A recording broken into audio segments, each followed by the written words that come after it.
درسي كود جهفة برنوت سيرة. بسم الله الصلاة والسلام على رسول الله وعلى آله وصحبه ومن والاه. أما بعد، السلام عليكم ورحمة الله وبركاته. برنوت سيرة متدرين كن يرى دولا يوكين غزوابني كينوكا كنجدوتا اتفوف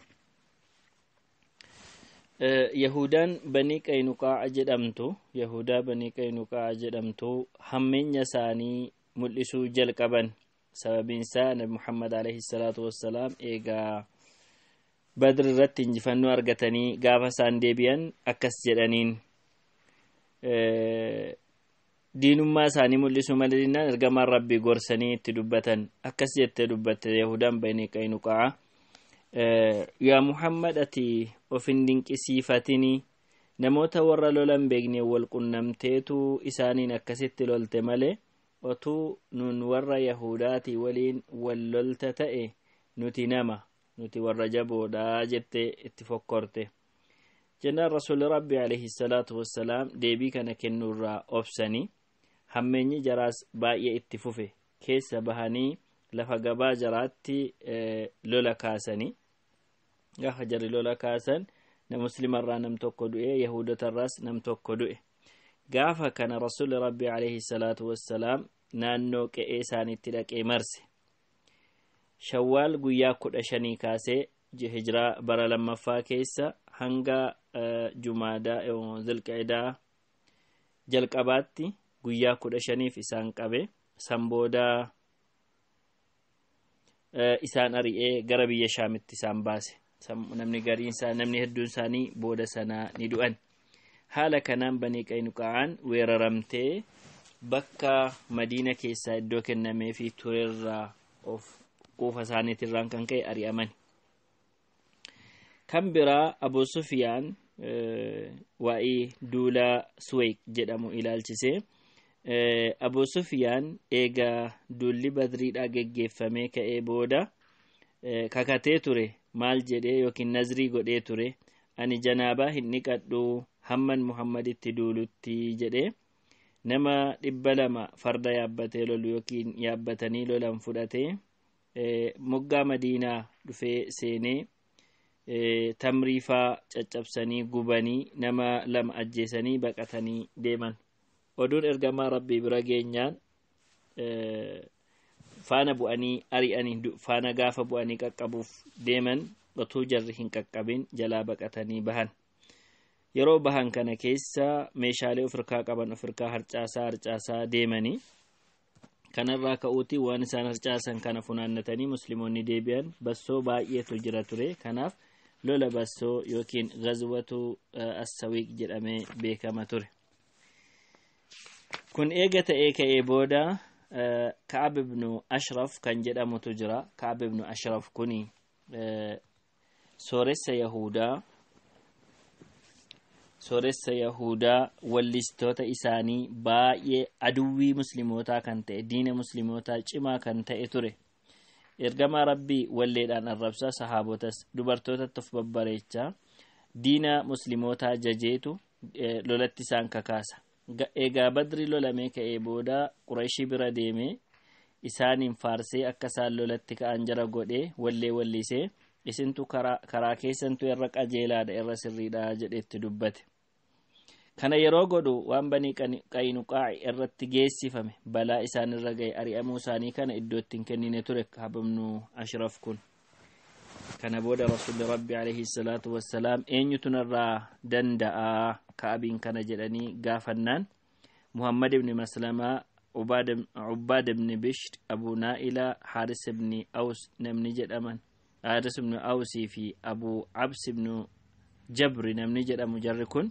nutu ajjeesaa jedhanii gaafatan ajajaa isaanii Muhammad ibn Maslama godhe rasuulli rabbi alayhi salaatu wassalaam san booda ayyama ergamaa rabbi irraa fudhatanii waan ta'e dubbannaatiin wayyami jedhanii waan barbaadan dubbadhaa jedhee fi ergamaa rabbi ayyamee fi Ka'abin bira deemanii akkas jedhaniin nabi Muhammad alayhi salaatu wassalaam namichi kun jedhanii dubbatanii sadaqaa nu gaafatee nu dadhabsiisee jennaani jedhaniitti dubbatan Ka'ab baay'ee gammadee gana isin dadhabsiisa ganaa isin nuffisiisa jedheen.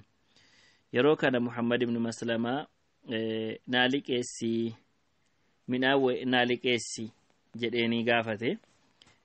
meeshaa waraanaan si qabsiisaa minaan naaliqeessi jedhee Abuu Naa'ilaanis haala kanaan itti dhufee booda eega kana dubbatee booda nama yaada koo qabantu jiru isaanii waliinan sitti dhufaa yaada koo kana kan deeggarantu jiru jedheeni.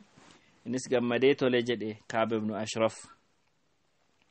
halkan 14ffaa baatii Rabiul Awwal keessa bara hijraa bara sadaffaa akka walii baallamanitti halkan meeshaa ofii fidatanii dhufani jarri ergamaan Rabbii erge kun afran yookiin shanan jechuudha.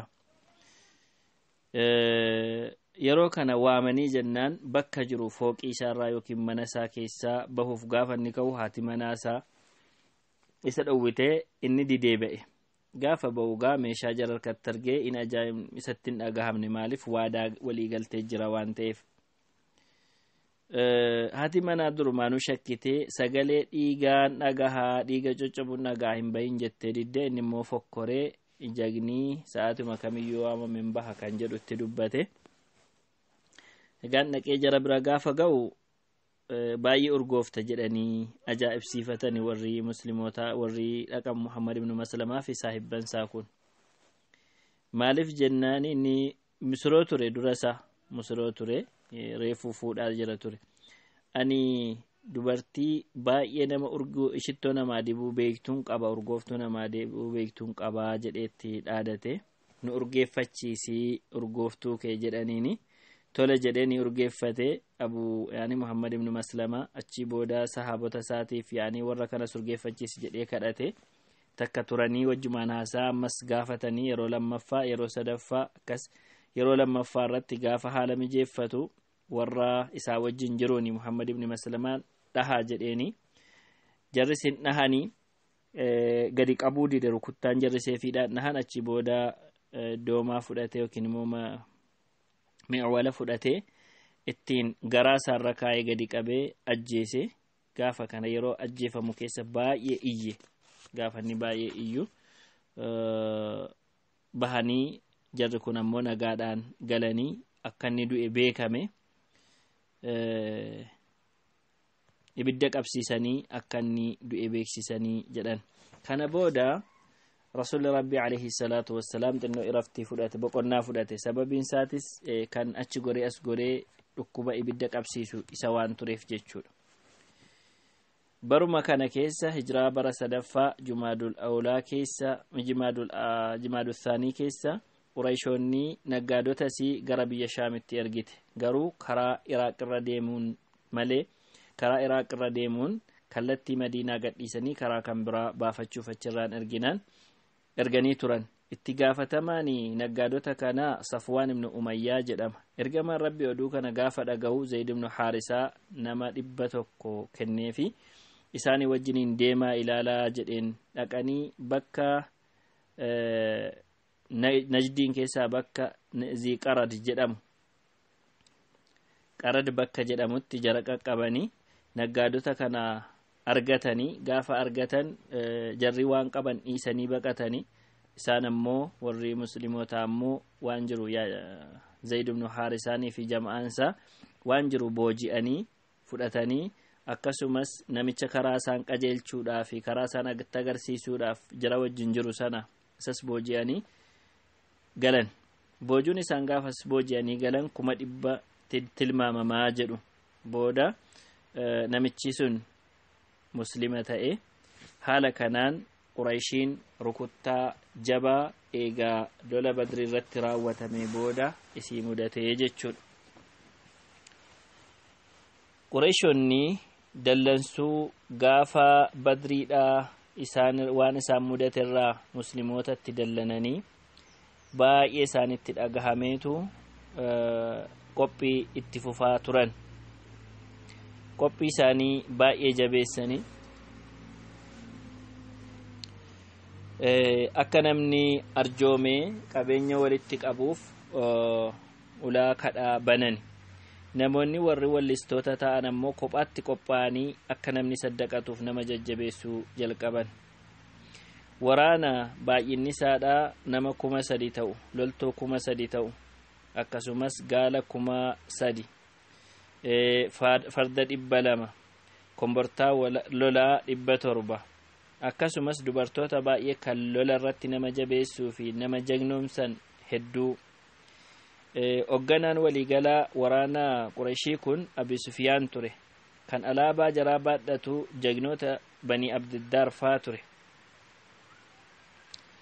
Waraanni isaanii dallansuu fi aariidhaan qajeelee dhufee moggaa Madiinaa yookiin itti dhihaatee qubate.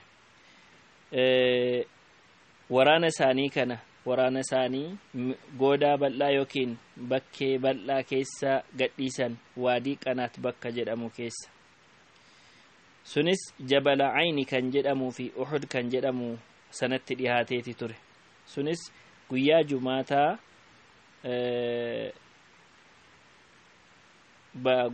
gaafa jimaataa bara guyyaa jahaffaa ji'a Shawwaal keessa bara 300 hijraati. Yani guyyaan sun guyyaa jimaataati. Guyyaan gaafa sanaa gaafa ja'a baatii Shawwaali. Barri sun ammoo hijraa bara 3ffaadha. Oduun akka waraanni Qurayshii dhufaa jirtu oduun ergamaa Rabbii qaqqabe torbee tokko dura. Ergamaan Rabbiis alayhi salaatu wassalaam sirna waraana isaanii kan balaa akka tasaatu dhufu ittisuudhaaf naannoo Madiinaa eeguuf haala kutaalee waraanaa qopheessan. Gaafa waraanni dhufee qubatu akkamiin ofirraa deebisnaa waan jedhu muslimoota mari'achiisan Rasuuli Rabbii alayhi salaatu wassalaam. Jalqaba irratti ergamaan Rabbii kan isaan yaadaa turani namni hunduu karaa Madiinaan seenurra qabate dubartoonni mana gubbaatti ol babbahanii haala kanaan eeguu irratti yaada qabu turan. Yaada kana sirna ofirraa deebisuu keessatti jechuudha. Haala kana munaafiqoonni tole jedhanii taqabbalanii turan. Maaliif mana teesse jedhamee akkan hamatamneef. Dargaggoonni garuu lakki goodaatti baanee lafa magaalaa keessa achi bahee jirutti baanee sayfiidhaan waliin lolla malee as keessa hin ta'uu yaada jedhu kaasanii dargaggoonni yaada kana gaafa kaasan Rasuulli alayhi salaatu wassalaam yaada jara taqabbalan. Waraana isaanii bakka saditti qoodan. Garee muhaajirtootaa jedhanii Mus'ab ibn Umeyrii irratti isaaf alaabaa kennanii, garee warra Awsii jedhanii isa kanaaf ammoo Usaydiif alaabaa kennanii, Khazrajiifis akkasuma garee biraa qoodanii warra Khazrajiif alaabaa Khazraj ammoo Hubaab ibn al-Munziriif kennan. Salaata asrii booda gara tabba Uhuditti qajeelan. Gaafa dhaqanii bakka Uhudii deemuudhaaf gaafa dhaqee bakka Sheekhayni jedhamu ga'u achitti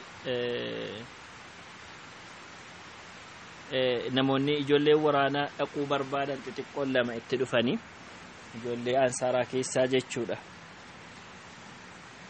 Raafi ibn Khadiij nama jedhamuuf hayyamee warra kaan deebisee jechuudha.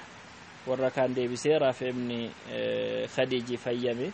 Inni baay'ee xiyya darbachuu waan beekuuf Samurata ibn Jundubis dhufee himata bane, ani Raafi ibn Khadiij natu moo'a, ati isa fudhattee deemtaa, natu isa kuffisa, humna natu sarra qaba jedhe.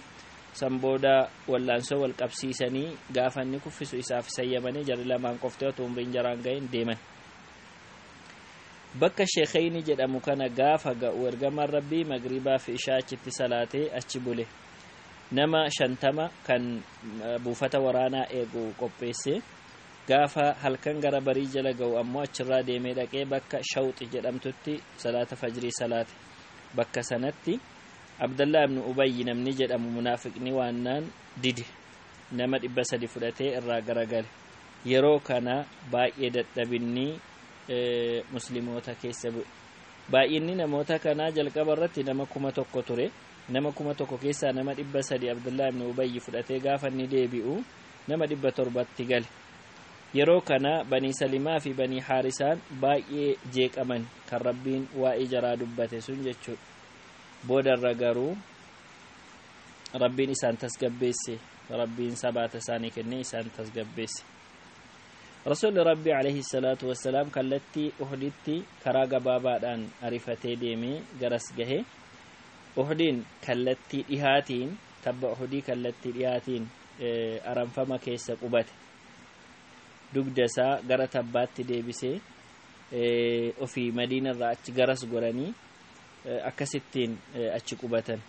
Bakka kanatti waraana qubsiisee nama 50 kan xiyya darbachuu danda'an tabba Ayni jedhamurra kaa'e, kan Jabalur Rumaat jechuun beekamu. Itti gaafata hoogganaa isaanii Abdallah ibn Jubeer jedhamu isaan irratti amiira godhe.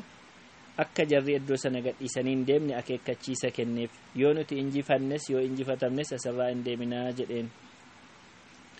Akkasuma mushrikoonnis waraana isaanii qindeeffatanii dirree waraanaatti as yaa'an. Dubartoonni isaanii keessa deemanii itti walleedhaan isaan faarsaa isaan jajjabeessu turan.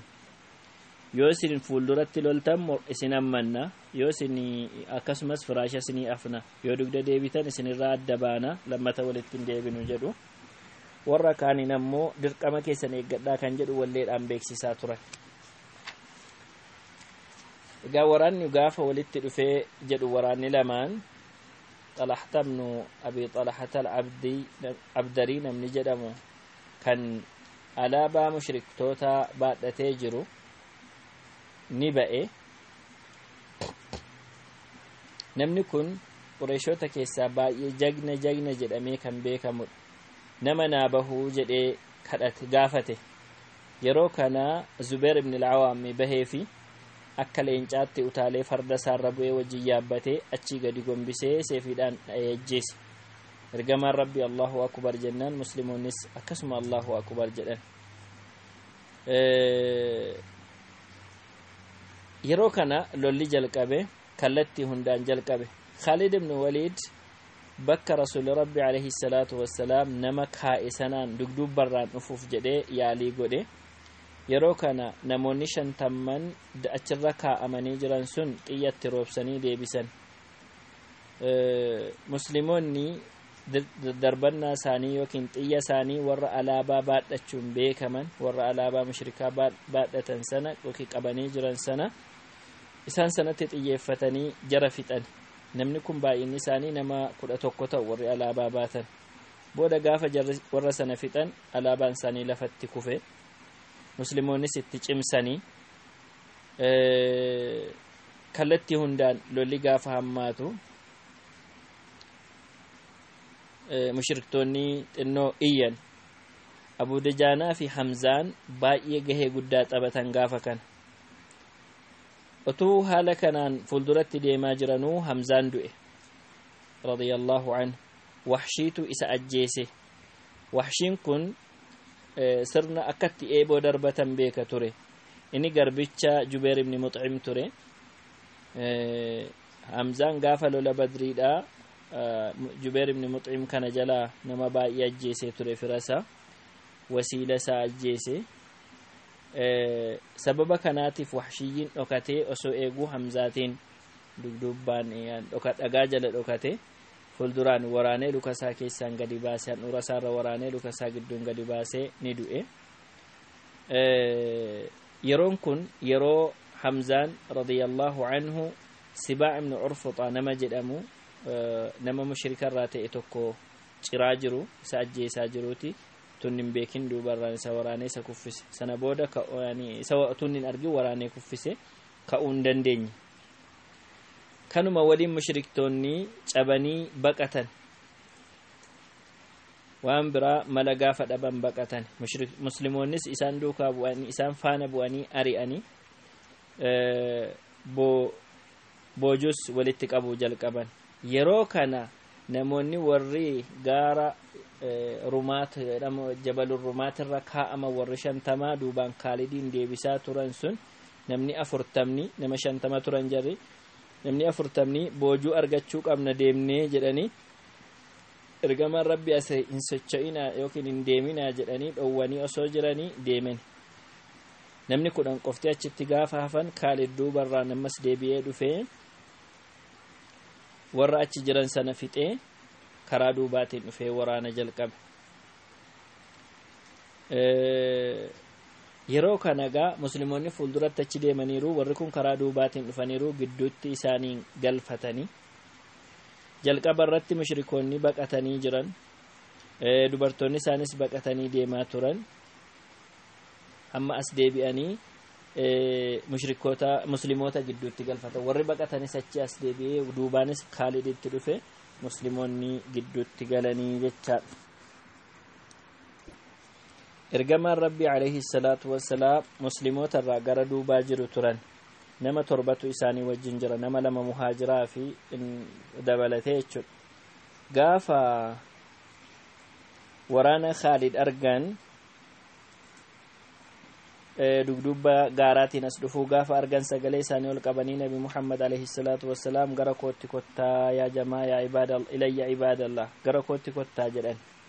sagalee kana mushrikoonni dhagahanii otuu muslimni biraan gahin nuti bira gahuu qabna jedhanii itti fiigan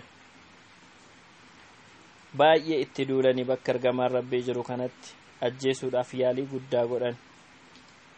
ergamaan rabbii gaafa jarraachi sitti duulan nama 9tu bira jira ta'uu akkanatti yookiin nama 7 kana eenyutu narraa deebisa jannata argata yookiin na wajjin jannata keessatti miiltee taanaa jechuun waamicha godhani. ansaararraa nam tokko fuuldura bu'ee lolee ni ajjeefame. akkasumas akkas utuu jedhanii namoonni jiran ajjeefaman. inni sadaffaa inni afraffaa haala kanaan ajjeefaman jechuudha. torbaffaan gaafa inni torbaffaa kufu ergamaa rabbii biratti namni hafeen jiru Qurayshoota 2 qofatu hafe. innis Xalahatu ibn Ubaydillaahi fi Sa'ad ibn Abi Waqqaas tu hafe.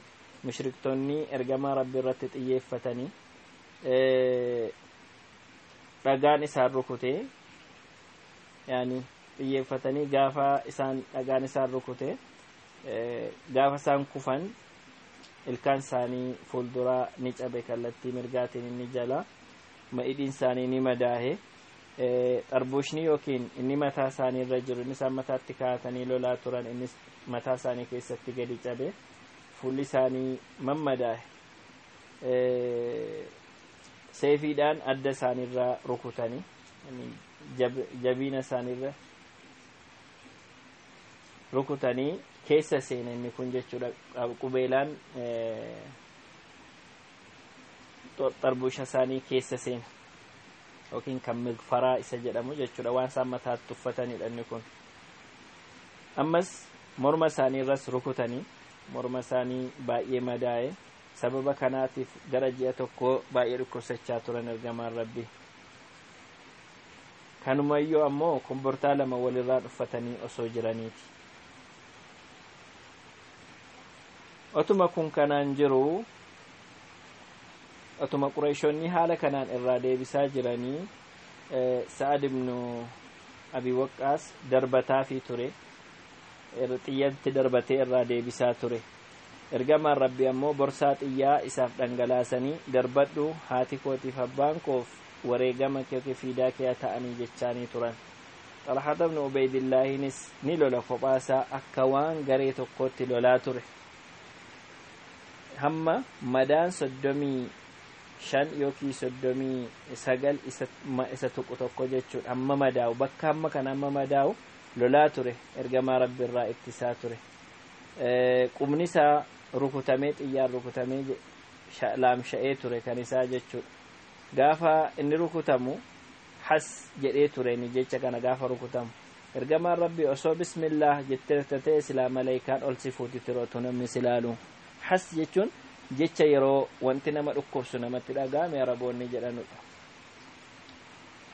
yeroo dhuma cinqii akkanaa kana keessa Jibriilii fi Mikaa'il alayhi wassalaam bu'anii ergamaa rabbii irraa loluu jalqaban.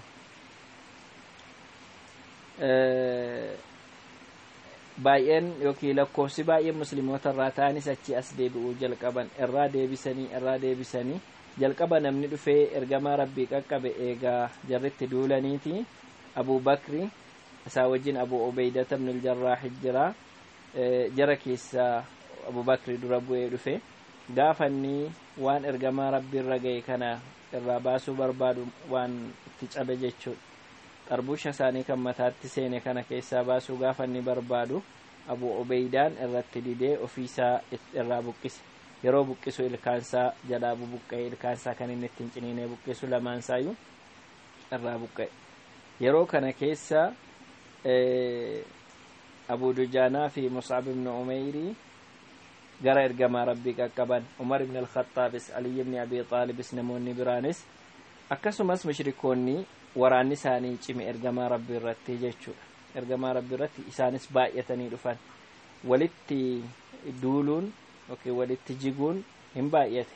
Kana gidduudha musliimoonni jabdummaa addaa hojjechuudhaan achi keessaa baasan. Maal godhan? Namni gariin xiyyuma darbata, namni gariin hin ittisaa, namni gariin hin lolaa, qooda fudhatanii inni kan xiyya ofirraa deebisee ani xiyya dura of qabee jecha haala kanaan itti fufan. Yeroo akkasitti lolamaa jiru kana keessa kan alaabaa baatee jiru Mus'ab ibn Umayr ture. Harka isaa mirgaa rukutanii irraa kutanii, harka isaa bitaatiin qabee kaasee ammas isa rukutanii irraa kutanii, achi booda morma isaatiin qabee ol kaasee utuu lolanii ajjeesan isa. Akkuma kana kan isa ajjeese Mus'ab ibn Umayr kan ajjeese Abdullah ibn Qam'a jedhama. Gaafa Mus'ab ibn Umayrin ajjeesu ergamaa rabbiin ajjeese se'ee Muhammadiin ajjeeseeraa jedhee iyye.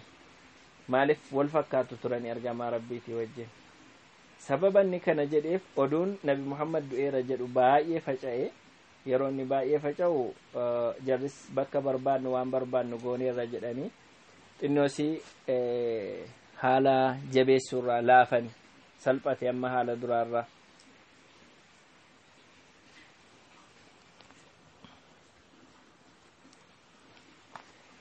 Yeroo kana keessa musliimoonni haala jarri sun itti cufanii karaa cufanii jiran arginaan musliimoonni akka mushrikoonni karaa cufan jechuun fuulduraa fi dugdubbaan itti dhufanii mushrikoonni gaafa rakkisuu argan baay'ee jeeqaman. Bakkuma tokko bakka gahan dhaban. Inni kaan kallattii kibbaatti baqatee Madiinaan gale. Inni kaan gaara Uhudiitti ol baqatee bakka buufata waraanaa seene. Jara keessaa namni gariin gara ergamaa rabbiitti deeme. Dhufeetu akkuma amma dubbatamaa ture irraa deebisuu jalqabe. Irra hedduun musliimoota yaani kana gidduutti baay'ee kallattiitti deebi'an dhabanii bakka jiranitti dhaabbatanii tumaachitti hafanii lola isaanii itti fufan. Namni isaan hoogganee kallattii kanaan deemaa jedhu hin jiru. Garuu kanuma waliin hiriira isaanii qabatanii kan itti fufan ta'an. Garii isaanii gariitti deebi'anii kan wal ajjeesanis jiru gaafa kana. Fakkeenyaaf Yamaan abbaasaa Hudhayfa ibn al-Yamaan Huzayfata ibn al-Yamaan abbaasaa Yamaaniin muslimootumatu ajjeese gaafa kana sababa wal keessa laaqameen. Gaafa ergamaan rabbii du'an jechuu dhagahan ammoo kan caalu yaadni isaan irkaa badee jeeqaman. Warri gariin ammoo isuma kun jiru wajjiniin maal ta'an karaa ergamaan rabbii irratti du'aa jechuudha wal jajjabeessanii lola isaanii itti fufan. Kana gidduutti Ka'ab ibn Malik ergamaa rabbii argee kan ergamaan rabbii sassaaqachaa gara muslimootaatti dhufaa jiran argee sagalee isaa ol kaasee gammada yaa jamaa muslimootaa gammada ergamaan rabbii ku jiraa jedheen. Inni kun rasuula rabbiiti jedheen. Musliimoonni yeroo kana walitti qabamuu jalqabanii nama 30 kan ta'an bakka tokkotti walitti qabaman. Isaan kana fudhatee rasuula rabbii alayhi salaatu wassalaam gaara keessa ol bahee jechuudha. Bakka jarri kun itti marsanii jiran keessaa fudhatee gaara Uhudiitti ol bahee. Gaara Uhudiitti gaafa ol bahu warri mushriktoota achirraa gadi buusanii ammas ajjeesuuf yaalii jalqaban gubbaadhaa gadi amma immoo xiyyatti roobsanii achi gadi deebisan. Yeroo kana keessatti muslimoota fudhatanii rasuula rabbii alayhi salaatu wassalaam hidhaa yookiin itti marfata mushrikootaa kana keessaa bahanii gaara gubbaatti ol bahanii jechuudha.